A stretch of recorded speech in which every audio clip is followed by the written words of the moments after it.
আয়ার কিচেনের সকল বন্ধুদের জানাচ্ছি শুভেচ্ছা। আশা করি সকলেই ভালো আছেন এবং রমজান ভালোভাবেই কাটছে।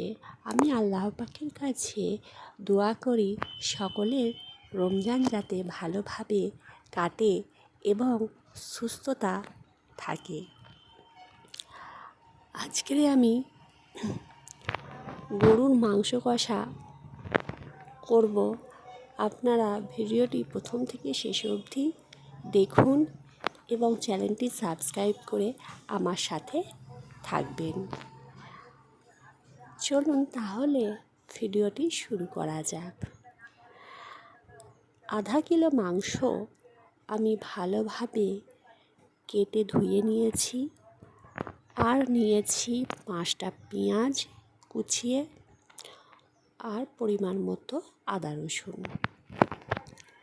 এখন হাঁড়ির মধ্যে দিয়ে দিয়েছি তেল গরম হয়ে গেছে। দিয়ে দিচ্ছি সমস্ত পেঁয়াজগুলো লাল লাল করে ভাজা হয়ে গেছে। দিয়ে দিচ্ছি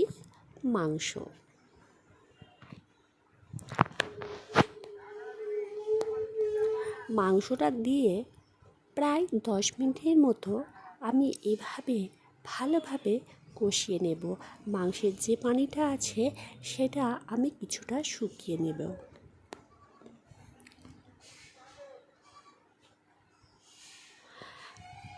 মাংসের পানিটা প্রায় শুকিয়ে গেছে, সামান্য আছে, পুরোপুরি শুকনো করা যাবে না। এই অবস্থায় আমি দিয়ে দিচ্ছি আদা রসুন পেস্ট দিয়ে 5 মিনিটের মতো আবারও আমি কষিয়ে নেব।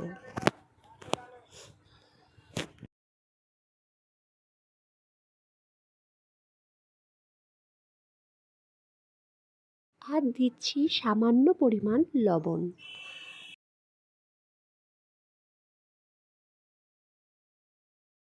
পাঁচ মিনিট আদা রসুন দিয়ে কষা হয়ে গেছে, আদা রসুনের কাঁচা গন্ধ চলে গেছে। এখন দিয়ে দিচ্ছি ছোটো চামচের 2 চামচ পরিমাণ মতো গুঁড়ো লঙ্কা আর 2টো কাঁচা লঙ্কা চেলা করে দিয়ে দিলাম।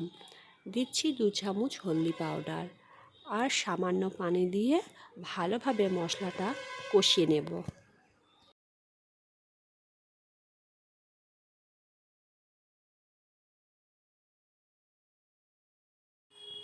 প্রথমবারে কিছুটা পানি দিয়ে মাংসটা কষানো হয়ে গেছে। আবারও আমি কিছুটা পানি দিয়ে মাংসটা আবার কষিয়ে নেব। একেবারে বেশি পানি দিয়ে মাংসটা কষাবেন না, অল্প অল্প পানি দিয়ে মাংসটা কষাতে হবে। দিয়ে দিয়েছি 2টো এলাচ, 2টো লবঙ্গ, সামান্য দালচিনি। আপনারা এই গরুর মাংস কষাটা ভাত, রুটি, পরোটা, লুচি যে কোনো কিছুর সাথেই খুব সহজে এবং কম টাইমের মধ্যে পরিবেশন করতে পারেন। আর কালারটা দেখেই বুঝতে পারছেন কতটা সুন্দর হয়েছে। খেতেও কিন্তু অত্যাধিক সুন্দর, মজার, টেস্টি, যাই বলেন না কেন সব কিছুতে একদম 100-এ 100। একবার এভাবে বাড়িতে কিন্তু অবশ্যই বানিয়ে খান, তারপর কমেন্ট করে জানাবেন কেমন হয়েছে। আবারও আমি কিছুটা পানি দিয়ে দিলাম। দিয়ে দিচ্ছি 2টো তেজপাতা ছিঁড়ে আর একটি ঢাকনা দিয়ে ঢেকে দেব মিনিট 10-এর জন্য, যাতে করে মাংসটা ভালোভাবে সিদ্ধ হয়ে যায়। 10 মিনিট পরে ফিরে এলাম। দেখতেই পাচ্ছেন কতটা পানি শুকিয়ে গেছে এবং মাংসটাও প্রায় সিদ্ধ হয়ে গেছে। এখন আবার আমি একটু কষিয়ে নেব।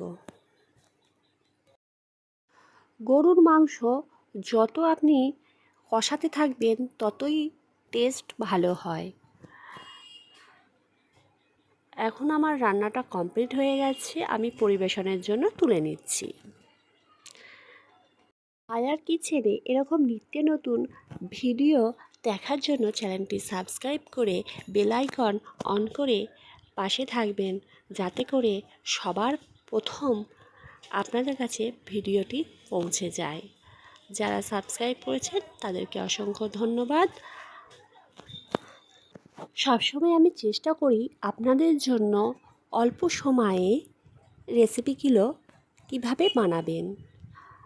আর পরবর্তী ভিডিওর সাথে আবার দেখা হবে। এখানে ভিডিওটি শেষ করলাম। ভালো থাকবেন, ধন্যবাদ।